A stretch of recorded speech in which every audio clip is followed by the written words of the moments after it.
فكيف أجيب يا ويحي ومن ذا سوف يحميني أسلي النفس الحمد للہ وکفى وسلام علی عبادہ الذین اصطفى اما بعد۔ آج خلاصۃ القرآن کے عنوان سے ہمارا 5واں سپارہ ہے، انشاءاللہ اس کی تفصیل خلاصے کے طور پر عرض کی جائے گی۔ اس سپارے کے اندر 18 رکوع ہے۔ پہلا رکوع والمحصنات من النساء، یہاں سے یہ پارہ شروع ہو رہا ہے۔ گزشتہ جو پارے کے آخر میں اللہ تعالیٰ نے کچھ عورتوں کا ذکر کیا تھا جن سے نکاح کرنا حلال نہیں تھا، یہاں بھی یہ بتلایا کہ جن عورتوں سے نکاح کرنا حلال ہوگا ان سے بھی نکاح کا مقصد صرف اپنی خواہش کو پورا کرنا نہ ہو بلکہ اولاد وغیرہ کا حصول یہ مقصود ہونا چاہیے۔ پھر اسی رکوع میں اللہ تعالیٰ نے ایک بات ارشاد فرمائی کہ جب عورتوں سے نکاح کرو تو پھر ان کا مہر تمہیں ادا کر دینا چاہیے۔ تو لفظ فَمَسْتَمْتَعْتُمْ بِهِ کا ہے، اس سے بعض لوگوں نے سمجھا کہ شاید اس سے متاع کے حلال ہونے کی طرف کوئی اشارہ ہے، وہ بالکل غلط ہے، اور ان کا یہ نظریہ اور عقیدہ بالکل قرآن و سنت کے خلاف ہے، کیونکہ رسول اللہ صلی اللہ علیہ وسلم کے ارشادات کی وجہ سے متع کی اسلام میں کوئی گنجائش نہیں ہے، اور جن صحابہ کرام نے ابتدا میں کچھ اس کی گنجائش دی تھی انہوں نے بھی بعد میں رجوع کر لیا تھا، اس وجہ سے کہ ان کو بڑے صحابہ کرام نے سمجھا دیا تھا۔ تو اب اسلام میں متع کی کوئی گنجائش نہیں ہے، اور نہ ہی قرآن پاک سے اس کا کسی قسم کا کوئی ثبوت نکلتا ہے۔ اگلا رکوع نمبر 2 یرید اللہ لیبین لکم، اس رکوع میں اللہ تعالیٰ نے ایمان والوں کو کچھ نصیحتیں فرمائی، اور ان میں ایک بڑی نصیحت یہ کی کہ آپس میں کسی کا مال باطل طریقے سے کھانا درست نہیں ہے۔ ہاں تجارت وغیرہ کے غرض سے ہو تو اس میں کوئی حرج بھی نہیں۔ پھر ساتھ ہی ساتھ اس رکوع میں کبیرہ گناہوں سے بچنے کی ترغیب بھی دی گئی، اور ایمان والوں کو یہ نصیحت کی گئی کہ جو فضیلتیں اللہ تعالیٰ نے کسی کو اپنی طرف سے دی ہے ان میں کسی پر حسد وغیرہ نہیں کرنا چاہیے۔ اب جیسے کسی کا رنگ گورا ہے، کسی کا قد لمبا ہے،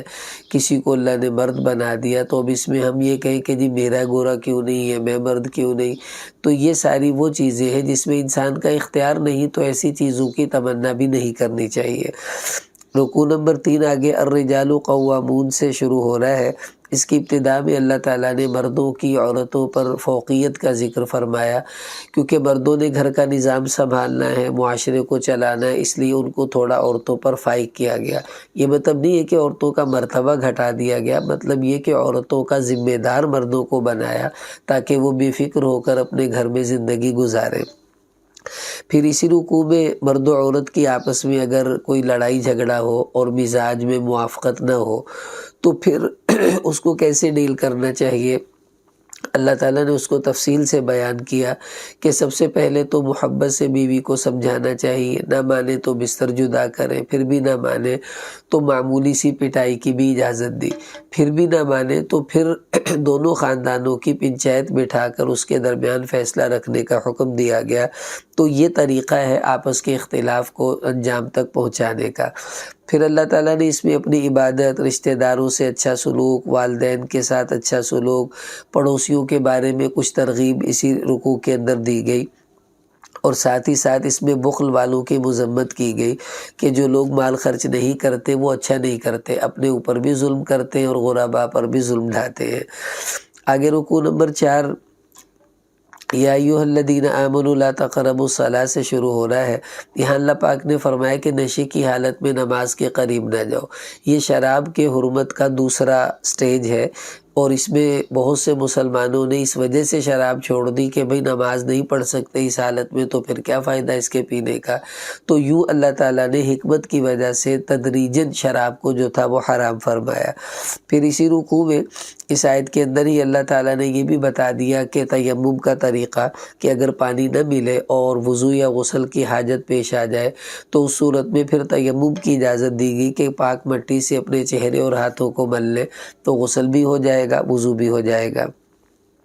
پھر اسی رکوع کے اندر آگے اللہ تعالیٰ نے ایمان والوں کو اور خاص طور پر اہل کتاب کو کچھ نصیحتیں کی، اور یہ بھی ان کو حکم دیا کہ اگر تم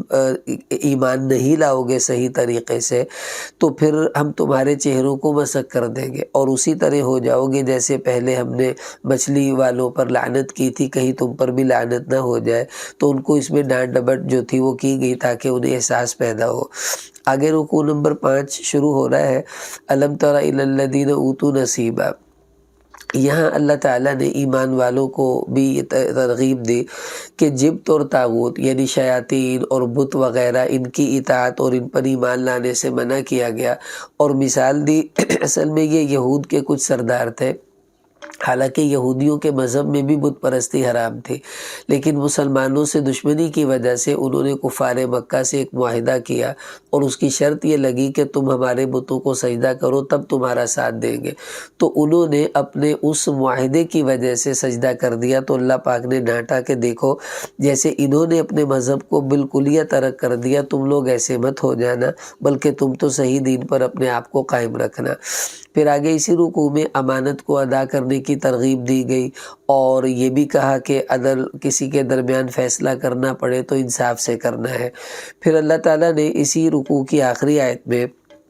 ایک قانون بیان کیا کہ اطاعت اللہ کی، رسول کی اور اولی الامر کی ہوگی۔ اولی الامر کون لوگ ہیں؟ جن کو اللہ تعالیٰ نے حاکم بنایا ہے، بڑے ہیں، اور مفسرین فرماتے ہیں اولی الامر سے مراد فقہاء ہیں، علماء ہیں، کیونکہ وہی قرآن و سنت کے مطابق فیصلہ کریں گے اور اس کے مطابق شریعت کے اوپر عمل لوگوں سے کروائیں گے۔ لیکن اللہ پاک نے یہ بھی بتایا کہ جب تمہارا آپس میں جھگڑا ہو فردوہ الی اللہ والرسول، تو اللہ اور اس کے رسول کی طرف اس جھگڑے کو لے کر جاؤ۔ مطلب یہ کہ قرآن و سنت کے موافق اپنے جھگڑوں کا فیصلہ کروانا چاہیے۔ ہم لوگ پنچایتوں میں چلے جاتے ہیں، وہاں پر نہ کوئی عالم ہوتا ہے، جاہل لوگ عجیب قسم کے فیصلے کرتے ہیں۔ ہمیں چاہیے اپنے معاملوں کو لے کر مفتیان کرام کی خدمت میں جائیں تاکہ وہ قرآن و سنت کے موافق اس کا حل ہمارے سامنے رکھ سکیں۔ آگے رکوع نمبر 6 شروع ہو رہا ہے، الم تر الی الذین یزعمون سے۔ یہاں پر بھی اللہ تعالیٰ نے ایسے ہی لوگوں کی شناعت کو بیان کیا جو پچھلے رکوع میں تھی، یعنی جو اہل کتاب اور اس قسم کے لوگ، ان لوگوں نے اپنے معاملات جو تھے وہ شریعت سے ہٹ کر کرنا شروع کر دیے۔ ایک منافق کا یہاں قصہ ہے جس کی وجہ سے یہ آیات اتری کہ اس نے ایک جگہ چوری کی اور الزام ایک مسلمان پر لگا دیا، صحابی پر، تو اللہ تعالیٰ نے پھر اس کا پول کھول دیا ان آیات کے اندر۔ پھر یہاں منافقین کی بھی کچھ بری خصلتوں کا ذکر کیا، اور حضور پاک صلی اللہ علیہ وسلم کو یہ فرمایا جب آپ کے پاس کوئی بھی گناہ گار آئے اور یہ کہے کہ اللہ سے میرے لیے استغفار کر دیجیے، تو آپ کر دیا کریں، اللہ تعالیٰ کو آپ بخشنے والا، رحم کرنے والا پائیں گے۔ مطلب یہ ہے کہ یہ ایک سنت ہے، اگر کوئی دعا کا کہے تو ہمیں اس کے لیے بھی دعا کر دینی چاہیے۔ آگے اسی رکوع میں اللہ تعالیٰ نے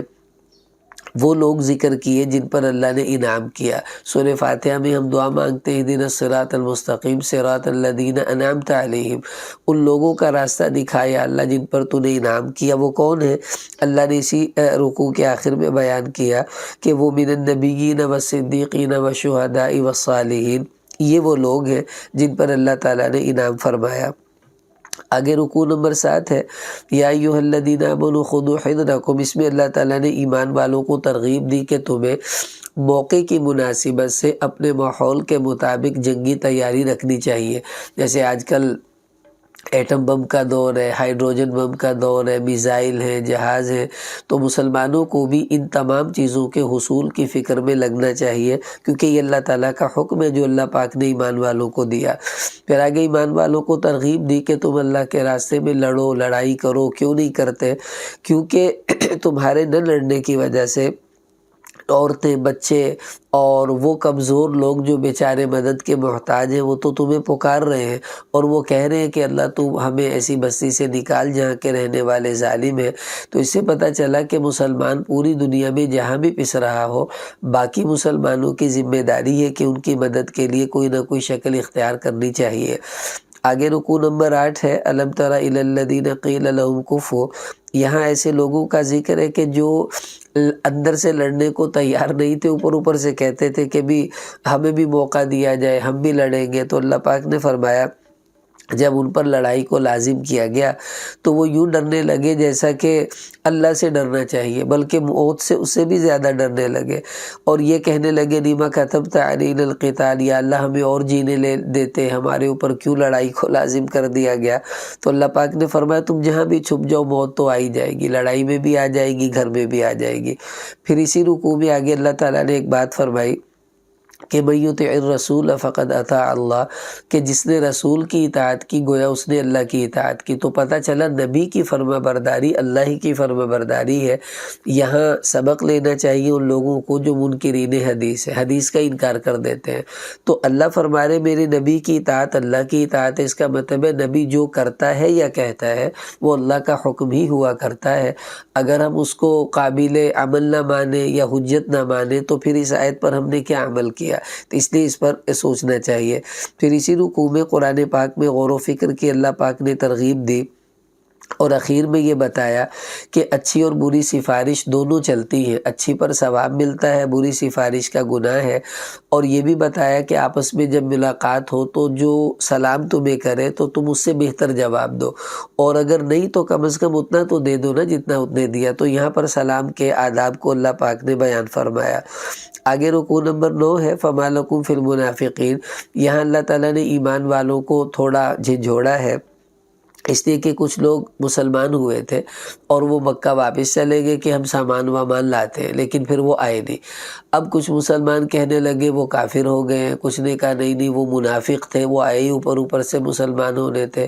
اور کچھ کہنے لگے نہیں وہ پکے مسلمان ہیں، کسی عذر کی وجہ سے نہ آ سکے۔ تو یوں آپس میں جھگڑا سا ہوا۔ تو اللہ پاک نے فرمایا کہ تمہیں کیا ہو گیا، تم منافقین کے بارے میں دو گروہ ہو گئے ہو؟ مطلب یہ کہ تمہیں ایک فیصلہ رکھنا چاہیے تھا اپنے نبی کی اطاعت میں، جو وہ کہہ دیں اسی پر تمہیں چلنا چاہیے۔ تو اس سے پتہ چلا کہ آپس کا اختلاف اللہ تعالیٰ کو پسند نہیں ہے۔ رائے کا اختلاف اور چیز ہے، لیکن رائے میں جب شدت آ جائے تو وہ اختلاف کی نوعیت بدل جاتی ہے۔ آگے رکوع نمبر 10 ہے وَمَا كَانَ لِمُؤْمِنٍ أَن يَقْتُلَ مُؤْمِنًا إِلَّا خَطَأً۔ یہاں اللہ تعالیٰ نے ابتدا میں قتل کے احکامات بیان کیے کہ اگر غلطی سے کوئی کسی کو قتل کر دیتا ہے خطأً تو پھر اس کا انجام کیا ہوگا، اس کا ذکر فرمایا کہ غلام آزاد کرے گا، دیت وغیرہ دے گا، توبہ بھی اسے کرنی ہوگی، اور پھر یہ بھی فرمایا کہ جو جان بوجھ کر قتل کر دے ایمان والے کو تو وہ تو دوزخ میں چلا جائے گا، اور یہ قتل کی سزا بہت بری ہے جس کو اللہ پاک نے بیان فرمایا۔ پھر اسی رکوع میں یہ بھی کہا کہ فَتَبَيَّنُوا وَلَا تَقُولُوا لِمَنْ أَلْقَى إِلَيْكُمُ السَّلَامَ لَسْتَ مُؤْمِنًا، کہ اگر کوئی ظاہری طور پر اسلام کا دعویٰ کرے اور یہ کہے میں مسلمان ہوں تو ہمیں زیادہ باریکی میں نہیں جانا چاہیے، اس کی زبان کا اعتبار کرتے ہوئے اس کو مسلمان ہی سمجھنا چاہیے۔ پھر اللہ پاک نے اسی رکوع کے آخر میں یہ بھی بتایا کہ اللہ کے راستے میں جو مجاہدین لڑ رہے ہیں وہ اور جو گھر میں بیٹھے ہوئے ہیں وہ برابر نہیں ہو سکتے۔ لڑنے والوں کو جو نکل کر لڑ رہے ہیں ان کو اللہ نے فضیلت دی ہے ان لوگوں پر جو گھر میں بیٹھے ہوئے ہیں، ظاہر ہے ان کی قربانی ہے تو اس کی فضیلت تو یقیناً ہونی چاہیے۔ آگے رکوع نمبر 11 ہے، اللہ تعالیٰ نے اس میں ایمان والوں کو ترغیب دی۔ وہ لوگ جو پریشانیوں میں تھے، تنگیوں میں تھے اور کفر کے ملکوں میں رہ رہے تھے اور ان کے اوپر بڑے مصائب تھے، تو ان کو اللہ پاک نے تنبیہ فرمائی کہ تم نے وہ علاقہ کیوں نہیں چھوڑا۔ اب وہ کہتے کہ جی ہم تو پسے ہوئے تھے، تو حکم دیا گیا کہ الم تکن ارض اللہ واسعہ، کہ اللہ کی زمین تو بڑی کھلی تھی، تم کہیں اور چلے جاتے، وہاں پر کیوں نہیں گئے؟ تو اس سے پتہ چلا کہ جس ملک میں مسلمانوں کو رہ کر اپنے اسلام پر عمل کرنا مشکل ہو اور احکامات الہیہ کی پابندی نہ ہو سکے، وہاں ان علاقوں کو چھوڑنا مسلمانوں پر لازم ہو جاتا ہے۔ آگے رکوع نمبر 12 ہے وَإِذَا ضَرَبْتُمْ فِي الْأَرْضِ۔ یہاں پر اللہ تعالیٰ نے ایک تو قصر نماز کے احکامات کو بتایا کہ مسافر جب کم از کم 78 کلومیٹر کا سفر ہو، 15 دن سے کم رہنا ہو اور شہر کی آبادی سے نکل جائیں تو اب قصر نماز ہوگی، اس کا حکم اس آیت میں اللہ پاک نے بیان فرمایا۔ پھر اسی میں آگے صلاۃ الخوف کا ذکر ہے کہ اگر ایک ہی امام کے پیچھے سب مسلمان نماز پڑھنا چاہیں اور جنگ بھی ہو رہی ہے تو آدھے لوگ جنگ کریں گے، آدھے لوگ امام کے ساتھ ایک رکعت پڑھیں گے، پھر یہ ایک پڑھ کر چلے جائیں گے، دوسرے آ کر ایک رکعت پڑھیں گے اور پہلے جا کر جنگ لڑیں گے۔ اس طرح پھر اس نماز کو پورا کیا جائے گا، اس کا ذکر اس رکوع میں فرمایا، اور اس میں یہ بھی بیان فرمایا کہ ان الصلاۃ کانت علی المؤمنین کتابا موقوتا، کہ نماز مومنوں پر وقت باندھا ہوا فرض ہے، مطلب ہر نماز کا اپنا ایک ٹائم ہے شروع ہونے کا، ختم ہونے کا۔ تو اس سے پتہ چلا کہ دو نمازوں کو ایک ہی وقت میں پڑھنا قرآن پاک کی اس آیت کے مطابق درست نہیں، اور جن روایات میں حضور علیہ السلام کا دو نمازوں کو ایک وقت میں پڑھنے کا ذکر ہے، جمع بین الصلاتین، اس کا مطلب یہ کہ پہلی نماز آخری وقت میں اور دوسری نماز ابتدائی وقت میں پڑھی، دونوں اپنے اپنے ٹائم میں تھی، مطلب ایک بالکل آخر باؤنڈری پر ہے، ایک بالکل ابتدائی باؤنڈری پر ہے۔ تو دیکھنے میں یوں لگ رہا ہے دو نمازیں ایک وقت میں پڑھی ہے، لیکن حقیقت میں دونوں اپنے اپنے ٹائم میں پڑھی گئی ہے۔ آگے رکوع نمبر 13 ہے، اس میں اللہ تعالیٰ نے ایمان والوں کو ترغیب دی، حضور علیہ السلام کو فرمایا کہ ہم نے آپ پر کتاب اتاری ہے تاکہ آپ لوگوں کے درمیان فیصلہ کریں، بما اراک اللہ، اس فہم اور علم کے مطابق جو اللہ پاک نے آپ کو عطا فرمایا، اور اس میں حضور کو یہ بھی فرمایا کہ آپ اللہ سے استغفار کیجئے، اس لیے کہ فیصلہ کرنے میں اگر کبھی کسی کی رعایت نادانستہ بھی ہو جاتی ہے تو چونکہ انبیاء علیہ السلام کی تربیت اللہ خود فرماتے ہیں وہی آ جاتی ہے، لیکن پھر بھی آپ کو ترغیب دی گئی، بلکہ آپ کی وجہ سے امت کو ترغیب دی گئی کہ ہم بھی کبھی فیصلہ کریں تو استغفار کرتے رہنا چاہیے۔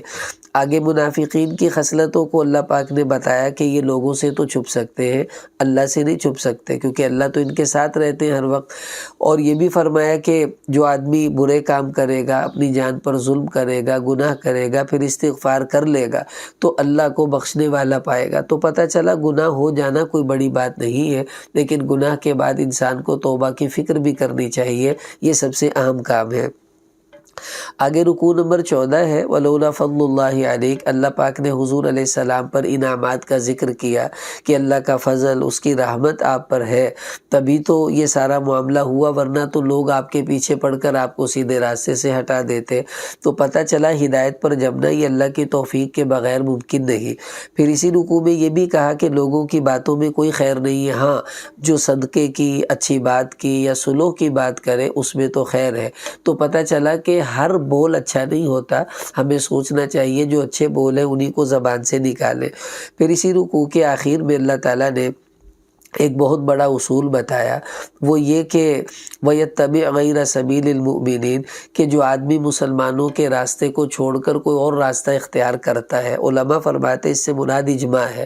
کہ جس مسئلے پر امت مسلمہ کا اجماع ہو جائے، جو اس سے ہٹ جاتا ہے تو وہ مسلمانوں کے راستے پر نہیں ہے۔ اللہ نے اس کے لیے یہ فرمایا وَنُصْلِهِ جہنم، ہم اس کو دوزخ میں ڈالیں گے اور وہ بہت بری لوٹنے کی جگہ ہے۔ تو جن مسائل پر صحابہ کا اجماع ہو چکا، جیسے ابوبکر صدیق رضی اللہ عنہ پہلے خلیفہ ہیں، اس پر اجماع ہے، 3 طلاقیں 3 ہی ہوتی ہیں، اس پر اجماع ہے، اسی طرح 20 تراویح پر صحابہ کا اجماع ہوا، تو ان مسائل میں امت مسلمہ سے ہٹنا، یہ اپنے آپ کو گمراہی کے راستے پر ڈالنا ہے، اس کی بھی ہمیں فکر کرنی چاہیے۔ آگے رکوع نمبر 15 شروع ہو رہا ہے، اس میں اللہ تعالیٰ نے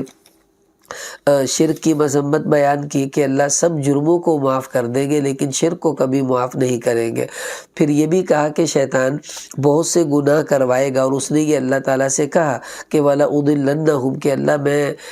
اب گمراہ کروں گا تیرے بندوں کو، ان کو امیدیں دلاؤں گا جھوٹی، اور ایسے ایسے کام کرنے کو کہوں گا وہ تیری تخلیق کو تبدیل کر دیں گے۔ تو جو شیطان کے چیلنج ہیں، ہمیں ان چیلنجوں کا مقابلہ کرنا ہے کہ اس کے مقابلے میں اللہ کی اطاعت میں لگنا ہے، اس کی باتوں میں نہیں آنا۔ پھر اسی رکوع میں اللہ نے اخیر میں یہ بھی فرمایا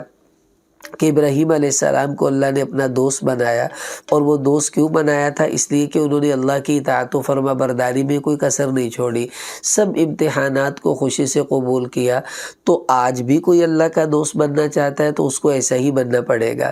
آگے رکوع نمبر 16 وَيَسْتَفْتُونَكَ فِي النِّسَاءِ، یہاں پر اللہ تعالیٰ نے عورتوں کے کچھ مسائل کو ذکر کیا کہ بعض اوقات ایسا ہوتا ہے خاوند اچھا نہیں ہوتا، اب عورت اس سے جان چھڑوانا چاہتی ہے تو اس کو پہلے تو ترغیب دی کہ تم آپس میں صلح کرو، وَالصُّلْحُ خَيْرٌ، اس سے بہتر کوئی بات نہیں ہے۔ لیکن اگر پھر بھی کچھ ایسی بات محسوس ہو کہ نہیں میرا اس سے گزارا ہو سکتا، تو اللہ پاک فرما رہے کوئی حرج نہیں، پھر اس سے خلا لے کر الگ ہو سکتی ہے۔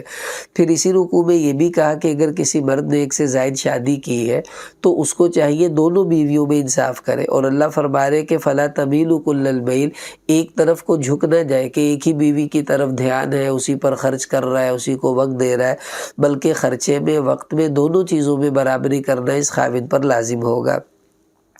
آگے رکوع نمبر 17 ہے، اس میں اللہ تعالیٰ نے ابتدا میں تو یہ فرمایا کہ تمہیں حق پر قائم ہو جانا چاہیے کہ اگر کوئی گواہی دینے کا موقع ہے تو انصاف سے گواہی دو، وَلَوْ عَلَىٰ أَنفُسِكُمْ، بھلے وہ گواہی تمہارے ہی خلاف ہو، تمہارے ماں باپ یا رشتہ داروں کے خلاف ہو، اس کی پرواہ نہ کرو، بس حق پر جم جاؤ۔ پھر یہ بھی کہا ایمان والوں کو، یا ایھا الذین آمنوا آمنوا، کہ اے ایمان والو ایمان لاؤ، مطلب یہ کہ بھائی وہ تو پہلے ایمان والے کا نہیں، ویسا ایمان لاؤ جیسا اللہ کو مطلوب ہے، یعنی اعلیٰ درجے کا ایمان جیسا کہ صحابہ کرام کا تھا۔ پھر اسی رکوع میں اللہ تعالیٰ نے ایمان والوں کو ایک بہت بڑا سبق دیا، وہ یہ کہ اگر کہیں اللہ تعالیٰ کی آیتوں کا انکار کیا جائے یا اللہ کی آیتوں سے مذاق کیا جائے تو وہاں پر بیٹھنا ایمان والوں کے لیے جائز نہیں ہے، اٹھ کر فوراً نکلنا چاہیے۔ ہاں اگر اصلاح کی نیت ہے اور آپ وہاں گفتگو کے لیے گئے ہیں وہ تو الگ بات ہے، ورنہ اگر کسی جتھے میں ایسا ہو تو آپ ان کو روکنے کی ہمت نہیں ہے تو پھر فَلَا تَقْعُدُوا مَعَهُمْ، اللہ فرما رہے پھر تم ان کے ساتھ مت بیٹھو جب تک کہ وہ کسی اور کام میں مشغول نہ ہو جائے۔ اگر بیٹھے رہے تو انکم اذا مثلہم، تو ڈر ہے کہ ان کی باتوں کا تم پر اثر ہوگا اور تم بھی ان کے ساتھ اللہ کی آیتوں سے کہیں مذاق نہ کرنے لگ جاؤ۔ آگے رکوع نمبر 18 ہے جو اس پارے کا آخری رکوع ہے، اس میں اللہ تعالیٰ نے منافقین کی کچھ خصلتوں کو بیان کیا کہ وہ اللہ کو دھوکہ دیتے ہیں، ڈھیلی ڈھالی نماز پڑھتے ہیں، ریاکاری سے کام کرتے ہیں، تھوڑا سا اللہ کا ذکر کرتے ہیں اور درمیان میں متردد ہیں۔ پھر ان کے انجام کو بیان کیا کہ ان المنافقین فی الدرک الاسفل من النار، کہ یہ دوزخ کے سب سے نیچے والے طبقے میں ہوں گے جو سب سے خطرناک ہے، جس میں سب سے زیادہ عذابات ہیں۔ تو کیوں؟ اس لیے کہ منافق جو ہوتا ہے وہ اسلام کی جڑیں کھوکھلی کر رہا ہوتا ہے کہ اوپر سے مسلمان ہے، اندر اندر سے اپنا کام بھی کیا جاتا ہے۔ آخر میں اللہ پاک نے ایک بہت عجیب شکوہ کیا ہم سب سے کہ ما یفعل اللہ بعذابکم ان شکرتم وآمنتم، جیسے ایک باپ اپنے بیٹے سے کہتا ہے کہ بیٹا اگر تو میرا کہا مان لے تو جو میں کہتا ہوں وہ کرے تو مجھے کیا ضرورت پڑی ہے میں تجھے ماروں پیٹوں یا ڈانٹوں۔ بالکل اسی طرح اللہ اپنے بندوں سے محبت سے شکوہ کر رہے ہیں کہ اے میرے بندو اگر تم ایمان لے آؤ اور شکر کرتے رہو تو اللہ کو کیا ضرورت پڑی ہے وہ تمہیں عذاب دے۔ مطلب اللہ نہیں چاہتا تمہیں عذاب دینا، لیکن اس کا قانون ہے کہ جو ایسا ایسا کرے گا اس کو سزا ملے گی، تو میرے بندو تم ایسا مت کیا کرو۔ وَكَانَ اللَّهُ شَاكِرًا عَلِيمًا، اللہ تو بڑے قدردان اور علم والے ہیں۔ اب اللہ کی قدردانی کیا ہے کہ ہمارے ٹوٹے پوٹے عمل جیسے بھی ہیں اللہ انہیں قبول فرما لیتے ہیں، تھوڑے پر زیادہ عطا کرتے ہیں، یہی اللہ کی قدردانی ہے۔ بل یہاں تک اس کا ذکر تھا، اس پارے کا اختتام ہوا۔ اس میں جو احکامات ہیں اللہ تعالی ہمیں ان تمام احکامات پر عمل کرنے کی توفیق عطا فرمائے۔